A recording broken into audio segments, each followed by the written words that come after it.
Let's take a look at this video where Scott Ritter will be talking about Iran's IR centrifuge 1 and IR centrifuge 2 that is being now replaced. Both of them that are being replaced now with centrifuge 5 and 6. And these centrifuges, they're very, very important in terms of making a nuclear weapon. So let's take a listen. Let's explore what Iran's latest message really means. Iran's playing a strategic game of deterrence. Israel's strikes, which they claim targeted Iran's nuclear program, were a direct violation of Iran's sovereignty. Tehran's leadership sees this as a challenge they can't let slide. If they agree to a ceasefire now without making Israel feel the consequences, they're inviting future attacks. Iran's goal is to reset the deterrence equation. Israel needs to know that any aggression will trigger a disproportionate response, not just militarily, but politically and economically.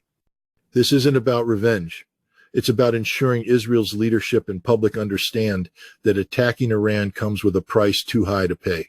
Not yet time means Iran believes that point hasn't been driven home yet. Israel's claiming they set Iran's nuclear program back years. You've been skeptical of that. Why? Because it's nonsense. Israel hit facilities like Natanz, Isfahan, and Fordo, but these were either empty or housed outdated equipment, IR-1 and IR-2 centrifuges that Iran was already replacing with advanced IR-6 and IR-8 models. The critical stuff, 400 kilograms of 60% enriched uranium, enough for a bomb if further enriched, plus the technology to convert uranium hexafluoride into weapons-grade material is hidden in secure, undisclosed sites. The U.S. and IAEA admit they don't know where this uranium is. A Defense Intelligence Agency leak even suggested the U.S. strikes only delayed Iran's program by months, not years. Iran's been preparing for this since 2005, dispersing assets to survive attacks. Israel blew up concrete, not capability. Pour some new concrete and Iran's back in business. That's a bold claim. Israel's intelligence is world-class. Could they miss Iran's key nuclear assets? I worked with Mossad for 4 years. They're good, but not infallible. Tracking dispersed nuclear assets, enriched uranium, advanced centrifuges isn't like tailing a truck. Iran spent decades hiding these in fortified underground bunkers, often in places we don't suspect. It takes years of human intelligence, signals, intercepts, and on-the-ground work to find them. If Israel knew where the uranium or IR-6 centrifuges were, they'd have hit them. They didn't, which tells me Iran outsmarted them. One thing I want to hit a point here is that when Israel attacked Saddam Hussein's nuclear reactor back in the year 1981, they did so because they had a lot of information, they had a lot of intelligence, enough to strike precisely where those reactors were.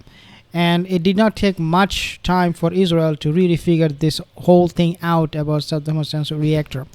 But if you take a look at Iran, they are doing this, as Scott Ritter said, since 2005.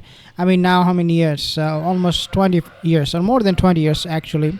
They're doing this, and Israel had absolutely zero clue where all of these reactors are, how to destroy these nuclear sites, and therefore we see the delay. So with Iran, it's a totally different game ball than what they did with Iraq under Saddam Hussein.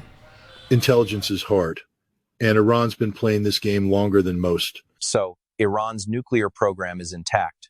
Why not take Israel's ceasefire offer and de-escalate? Because accepting the ceasefire now lets Israel spin this as a win, claiming they neutered Iran's nuclear threat. That's a perception Tehran can't allow. It would embolden Israel to strike again. Iran wants Israel to feel the cost, maybe through concessions like abandoning the zero enrichment demand or easing pressure on Gaza. Iran's fighting for a future where Israel hesitates before attacking. They're also rallying domestic support funerals for the 600 to 900 killed, including IRGC commanders, have unified Iranians around the regime. Stopping now risks losing that momentum and weakening their regional stance. Speaking of regional dynamics, how does Gaza fit into Iran's strategy? Gaza is a key piece of Iran's broader play. By positioning themselves as defenders of the Palestinians, Iran strengthens its legitimacy in the Muslim world and among proxies like Hezbollah and Hamas. Linking this conflict to Gaza lets Iran demand concessions, say Israel halting operations there as part of any deal. It's a way to turn a military setback into a political victory, showing their allies they're fighting for the region, not just themselves. It's also a jab at Israel's moral standing, especially with accusations of genocide in Gaza at the International Court of Justice. Iran's playing to a global audience, not just a local one. Let's talk military. I think that what is also very, very important for Iran, on top of all of these things that are very, very important to them, for example, supporting Hamas would give Iran a lot of eyes and ears on the ground in and around the Palestinian territories. Also, that will include West Bank.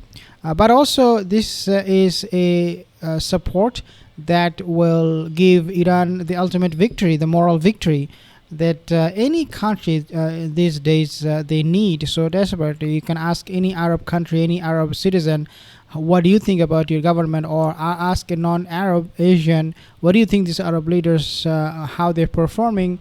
A lot of people will be boiling with anger at the action of these Arab leaders.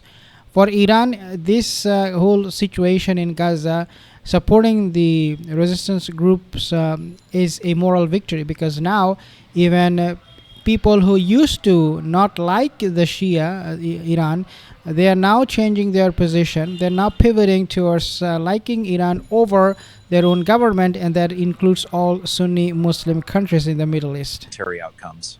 Israel claims they destroyed 2/3 of Iran's ballistic missile launchers, 1,000 missiles, and 80 air defense batteries, gaining air supremacy. Iran strikes 550 missiles, 1,000 drones mostly failed, with only 31 hits. Did Israel outperform expectations? Israel did what it's built to do. They've got top-tier U.S. Tech F-35S, F-15, Sandacrack intelligence network. As a Desert Storm battle damage assessor, I know initial claims are often inflated. We said we killed 64 Iraqi Scud launchers. The real number was 0.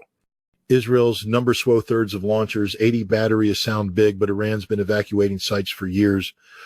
Their final missile barrage penetrated Israel's Arrow and David sling defenses, causing real damage. Iran lost people 600 to 900, including key figures, but they kept firing until the end. That's not defeat. It's resilience.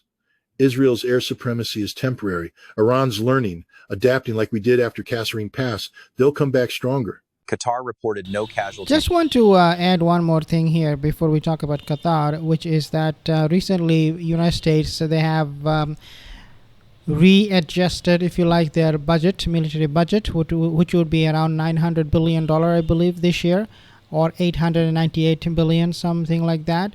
And Donald Trump, he basically said that from that budget, we want less F-35S fighter jets. And this is important. They don't want to, United States military, they do not want to produce this kind of fighter jets anymore for many reasons. Number one, it is very, very expensive. One piece costs $100 million.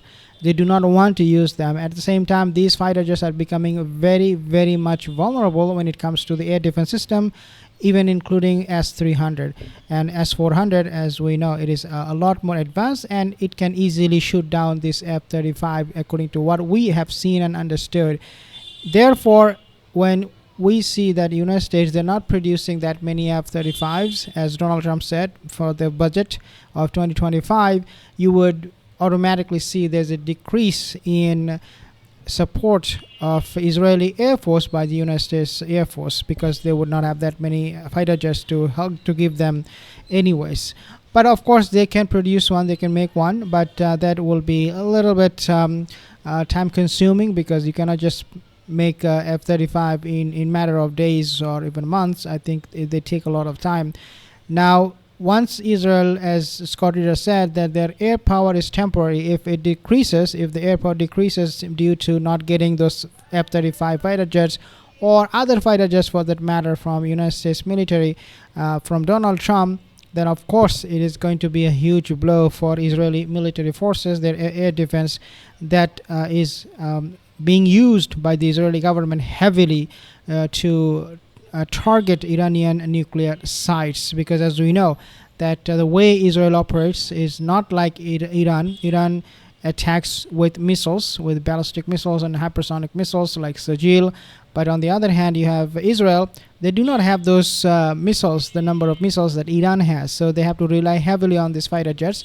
And if U.S. is not producing that many fighter jets, and Israel ended up getting not in their stock to defend its country or to attack other countries, then the whole thing will change. Because as we know, Israel, they depend heavily on these F-35 fighter jets in order to attack other countries. That would include Syria, Lebanon, and of course Iran. From Iran, 1821, Iran strikes, suggesting a symbolic response. Does this mean Iran's avoiding escalation? Iran's strikes were measured 550 missiles, 1,000 drones, matching the scale of Israel's attack. No casualties, as Qatar confirmed, shows they're avoiding a pretext for all-out war. Iran doesn't want a direct clash with the U.S., which has carriers and bases in the region. Their response was a signal, we can hit you, but we're not suicidal. They're keeping the pressure on Israel while dodging a wider conflict, buying time to rebuild and negotiate. Could this lead to a U.S. exit from the Middle East via a nuclear deal? A deal's possible, but tough. The U.S. under Trump wants out to focus on China, but won't accept looking weak. Iran could offer a deal 3.75% enrichment, Iowa EA inspections letting Trump claim he stopped Iran's nuclear threat.